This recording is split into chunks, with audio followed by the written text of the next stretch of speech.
Magandang araw mga bata! Kumusta kayo sa araw na ito? Meron tayong bagong tatalakayin na usapin ngayong araw na ito.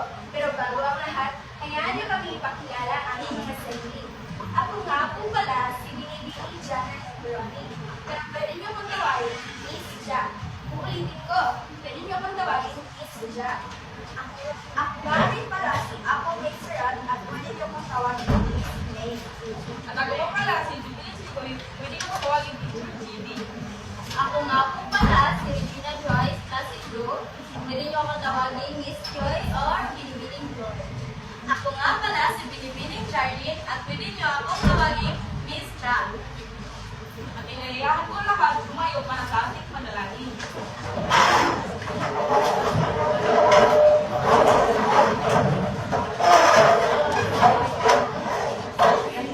Sa ngalan ng Ama, ng Anak, ng Espiritu Santo. Amen. Maraming mahal, Diyos sa kalangitan, kami mga anak mo sa iyong harapan. Handog namin sa iyo, sa araw na ito. Kaligabayan mo kami ang aking pag-aaral ay iyong guro at aking paralan at aking bansa. Kalitigin po ang aking panalangin. Amen. Ngalan ng Ama, ng Anak, ng Espiritu Santo. Amen. Ngayon mga bata, bago tayo magsimula sa ating klase ay magtatala muna tayo. Hindi na tayo mga bata. Ay magtatala muna tayo kung sino ang mga narito at sino ang mga wala ngayon dito. Kapag tinawag ko ang inyong pangalan, sa halip na sasabihin nyo nandito po, ang gagawin nyo ay itataas nyo ang inyong kamay at sasabihin nyo ang kahit ano o kahit sino na nakikita nyo sa loob ng paaralan. Halimbawa, tatawagin ko si Miss May. Ako na po. O diba, sa halip na sasabihin niya, nandito po, ang ginagawa niya ay itinataas niya ang kanyang kamay at sinabi niya, aklat po. Dahil ang aklat ay makikita natin sa loob ng paaralan. Para mas lalo niyong maintindihan, isa pa, halimbawa, tatawagin ko si Miss Joy. Guro po. O diba, sa halip na sasabihin niya, nandito po, ang ginagawa niya ay itinataas niya ang kanyang kamay at sinabi niya, guro po. Dahil ang guro ay isa sa mga tauhan na makikita natin sa loob ng paaralan. Naiintindihan niyo ba mga bata? Opo! Kung gayon may magsimula na tayo kay Annalyn. Webe Nicole. Jane Kathleen. Atos. Glidel. Opo. Maylin. Juan. Rosalind Grace. Absent. Wala pa po. Abigail. Bako. Harley. Wesley. Joyce. Resa po. Dayan. Bukod po. Cherry Ann. Opo. Jessamine. Paz. Daniela. Jamay. Winnie. Bianca. Resha Nicole. Charles po. Sarah Jane. Michaela. Bangko. Lai Jean. Cherry Ann. Ilaw po. Juliana Ann. Lovely Ann. Marky. Clarissa. Ian.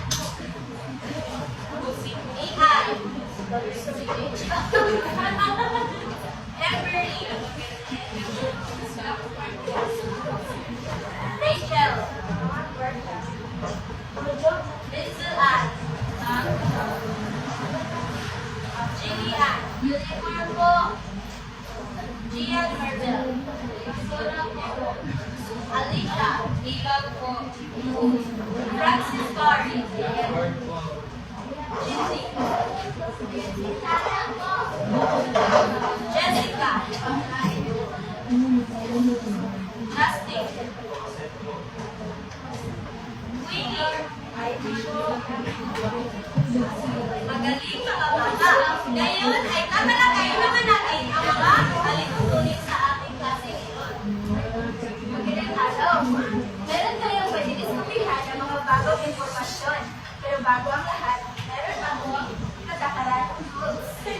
Hindi para sa tamang pagkikinig. Kailangan niyong makinig sa inyong guro dito sa harapan kung siya ay nagsasalita. Kapag ba ang inyong guro, nakikita kayong nakikipag-usap sa inyong katabi at tinawag ang pangalan niyo, makakapagsagot ba kayo sa tanong? Kaya kailangan natin maging alerto at aktibo sa pakikinig. Hindi lamang sa ating mga guro, kundi pati na rin sa ating mga klase na sumasagot.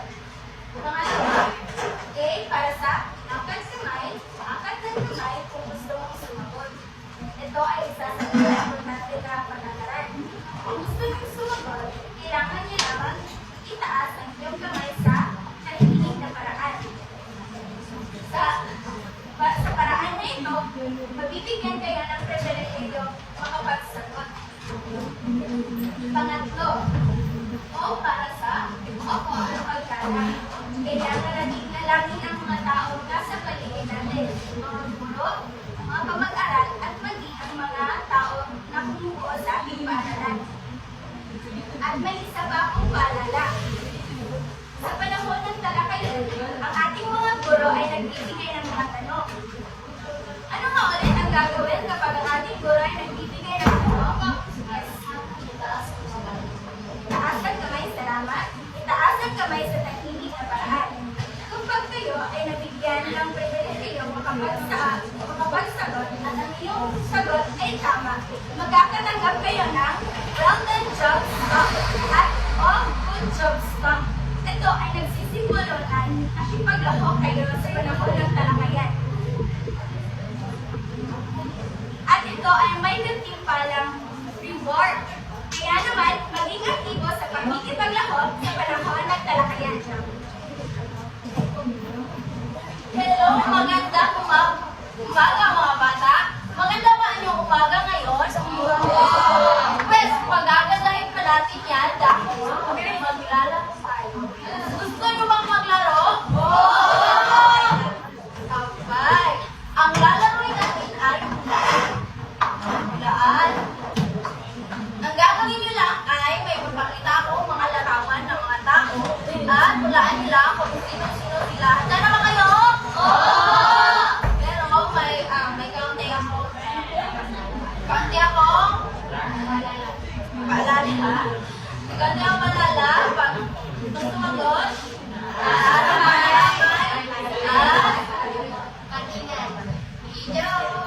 pag gusto kong sumagot, itaas ang kanan na may at gumamit din ng ko at opo. Naintindihan mo pa? Ngayon at atin ang simulan.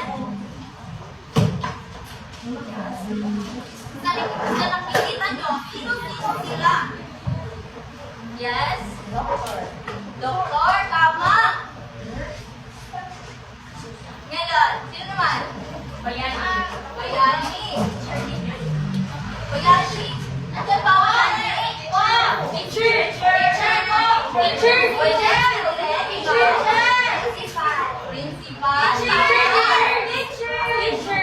Teacher!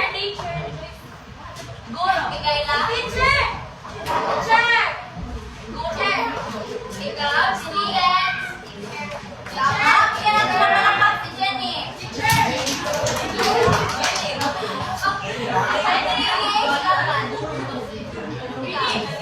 Ganito, yan, tama. Ngayon, nakilala niyo ba sila? Opo! Saan sila makikita? Sa paaralan! Yes, tama, sa paaralan dahil ang aralin natin ngayon ay mga pumupuo sa mga taong pumupuo sa paaralan. Pero, upang maunawaan pa ninyo ng gusto kung sino-sino sila, ay may ihanda kami. Ay may inyalog kami sayaw at kanta. Kung maaari ay sabayan din kami. Sa una ay tuturo muna namin kung ano ang galaw at ano ang kanta na aming kakantahin. Ngayon,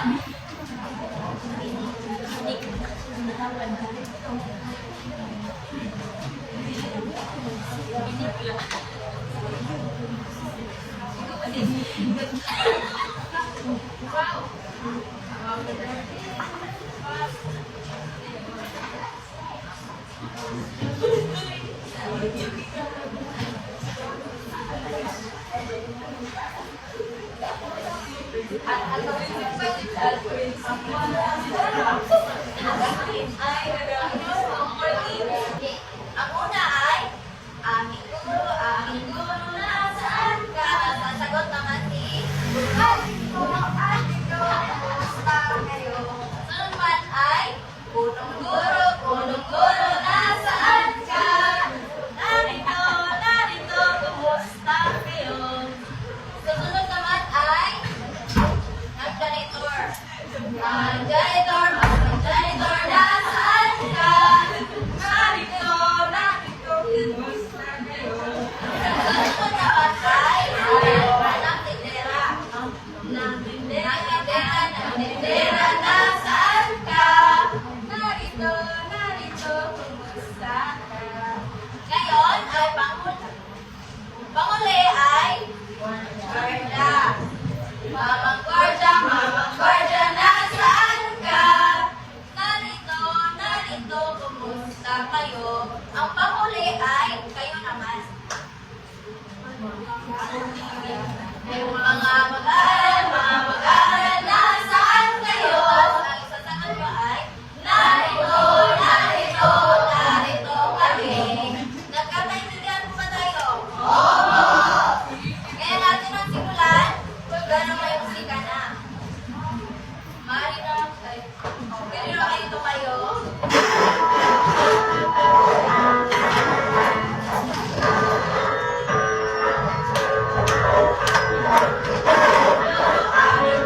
Nasaan ka?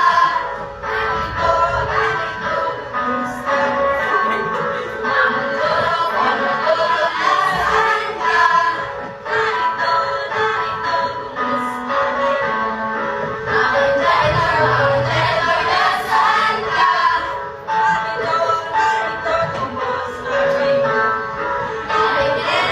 Tindera, nasaan ka?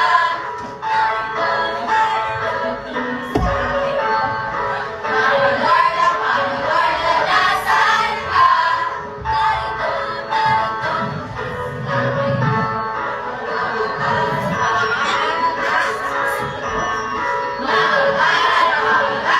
Nasaan kayo? Narito kami.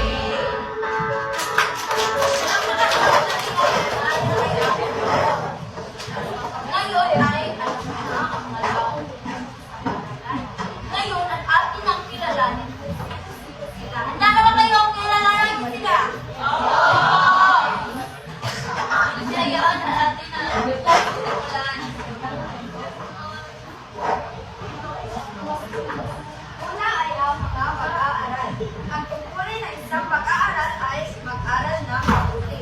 Ang halimbawa ng isang mabuting mag-aaral ay kapag Jenny, ako. Magaling. Halimbawa ng isang mabuting mag-aaral ay kapag gumagamit ng ko at opo.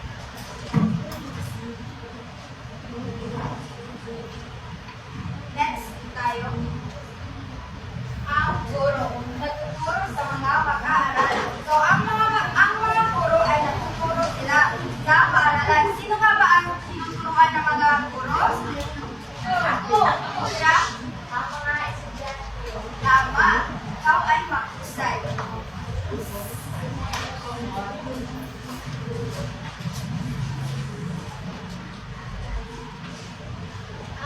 Ngayon naman mga bata ay tatalakayin natin kung sino nga ba o ano nga ba ang tungkulin ng isang punong guro. Ang punong guro ang namamahala o ang pinuno sa paaralan. Siya ang namamahala at tumutulong sa mga guro, mag-aaral at iba pang tauhan na nasa loob ng paaralan. Tinitiyak niyang maayos, matahimik, masaya ang lahat na nasa loob ng paaralan. Halimbawa, kapag may problema ang isang guro o pa naman kaya ang isang mag-aaral o kaya naman mga pangyayari sa loob ng paaralan, sino nga ba ang tumutulong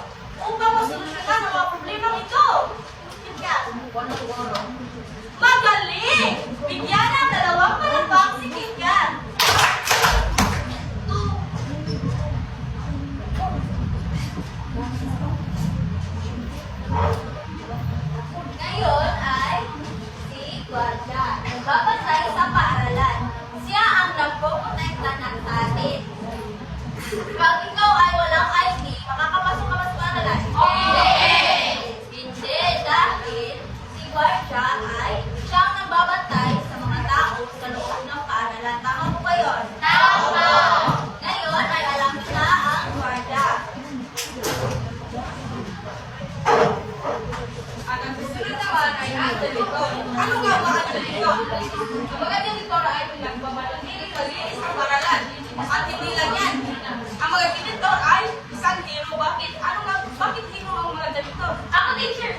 Hindi kayo lang. Kasi nakakala sila para malinis ang paaralan. Tama!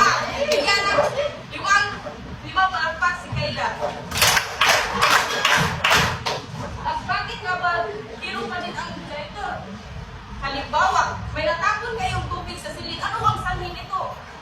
Ano ang maaari ko sa nito? Teacher! Sir! Sana?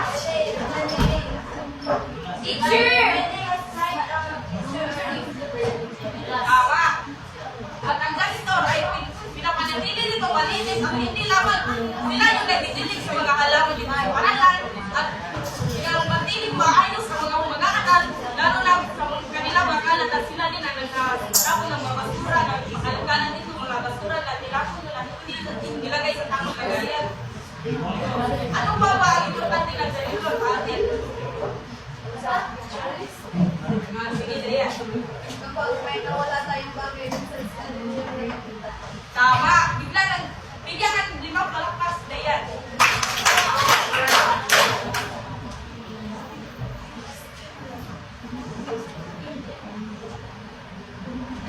Ngayon naman, pag-usapan natin ang dalawa. Nagbebenta ng pagkain at inumin para sa mga mag-aaral at guro sa loob ng kantina. Saan ba ako? Dito sa loob ng ating paaralan, meron tayong kantin. Meron na ba ibang mga tendera at tendero? At saan niyo ba ito makikita? Teacher! Paalala? Itaas ang kamay sa tahimik na paraan. Yes, Rainier? Magaling! Meron pa ba? Parang yan na. Ang tungkulin ng tindera at tindero ay magbigay ng pagkain at inumin sa mga mag-aaral at sa mga guro. Malinis na pagkain at inumin. Kapag ba kayo ay nagugutom, saan kayo pupunta? Yes, magaling.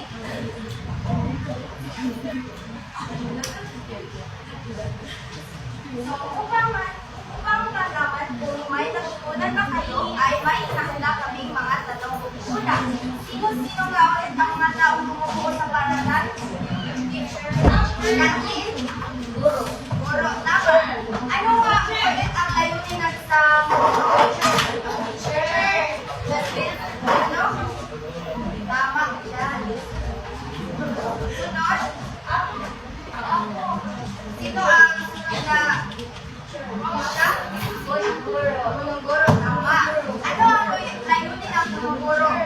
Kayla? Ano? Namamahalan. Tama. Sunod naman, Jenny?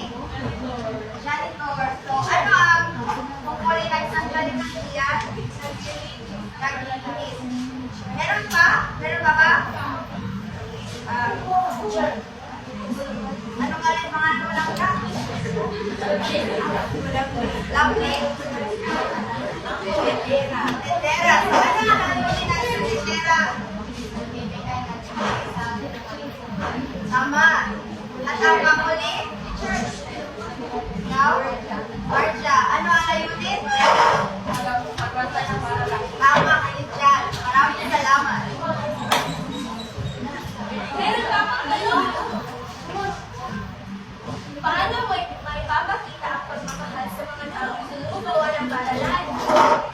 Yes, Vanessa? Magaling! Meron ka ba? Gustong sumagot? Yes, Ate Titi. Magaling! Sino pa? Magaling! At isa pa? Sa mga bumubuo ng paaralan at hindi mga bata, sa bumubuo ng paaralan, sino ang iyong paborito? Yes, Jessica? Bakit? Sakaling? Sino ba? Yes, Annalie? Bakit? Ako, teacher! Teacher! Yes, Justin? Maaari ka bang tumayo? Bakit? Bakit pakita ni Simon? Teacher! Teacher! Ayaw ko na. Teacher ka ba? Hindi ka paraan. Ka paraan. Yes, Janian? Mga kaklase, teacher. Bakit paborito mo yung mga kaklase? Kasi paborito. Classmate. So, kung naman kung gano'n. Yes? Bakit? Dahil sa kanila, naglas ang ating salamat. Ngayon ay, dahil naunawaan na ang mga bumubuo ng paaralan, ngayon ay maglalaro naman tayo. Pero, maglalaro naman tayo, pero may sayaw. Gusto niyo yun? Oo, yan! Parang ang ina ng mga boses. Opo! Ngayon, ang gagawin nyo lang ay, ang pamagat ng ating laro ngayon ay tigil, huwag kumanta. Ngayon ay, ang gagawin nyo lang ay, pag may musika ay sasayaw kayo. Tapos, kapag kumito naman ang musika ay, dapat ay huwag kumalaw. Huwag kumalaw ang lahat. At kung sino man ang nakamuling gumalaw ay siya ang mapipili. Siya ang pumunod siya dito sa kanong turlin at pipili sa bisara. Halimbawa, ang nakuha ko ay siya ang tagapakinis ng paaralan. Saan siya napingin? Ito lang po ay halimbawa lang. Ngayon, ang atin ang simulan. Tumayo ang lahat.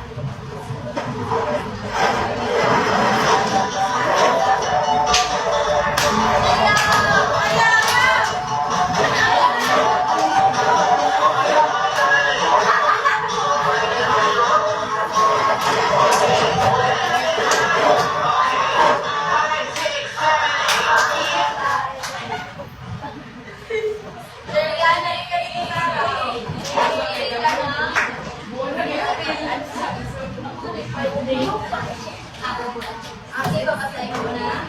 Ang nakuha niya ay namamahalan sa paaralan. Ayun, ipagigit mo na. Hindi ko mabasahin.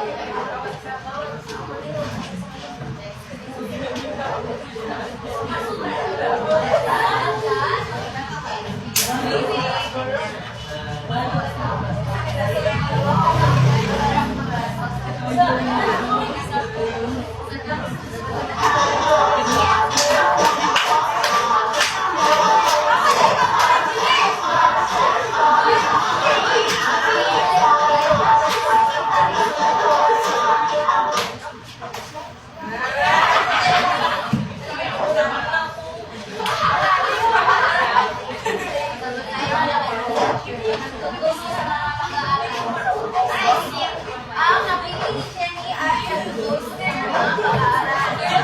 Ngayon ay tingin mo na ang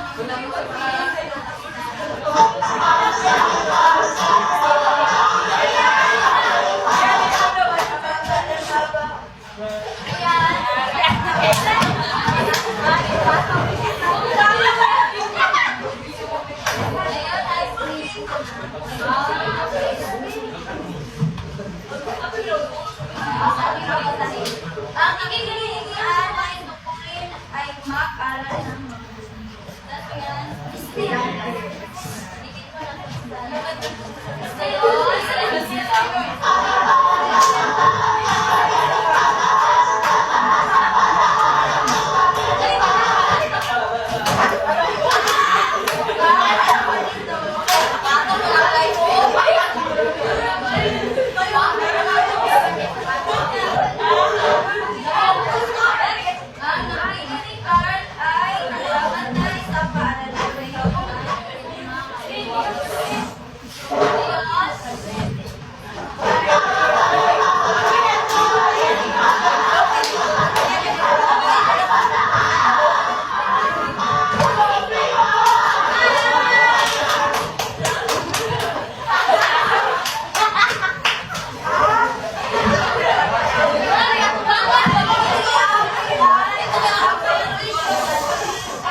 Ang iyong mga sagot ay nakalaan.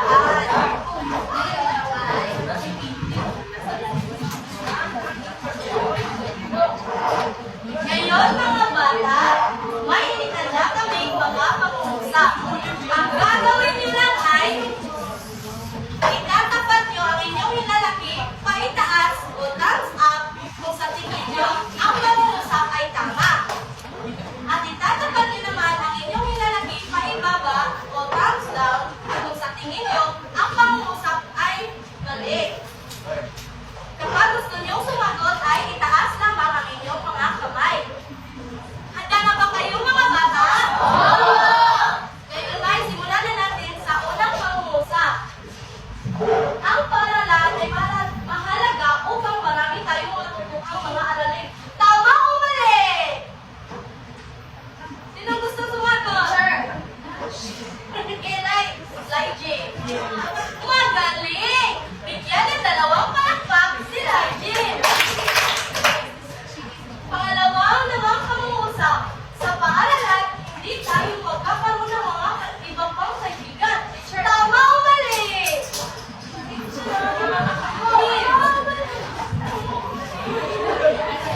Magaling! Mali!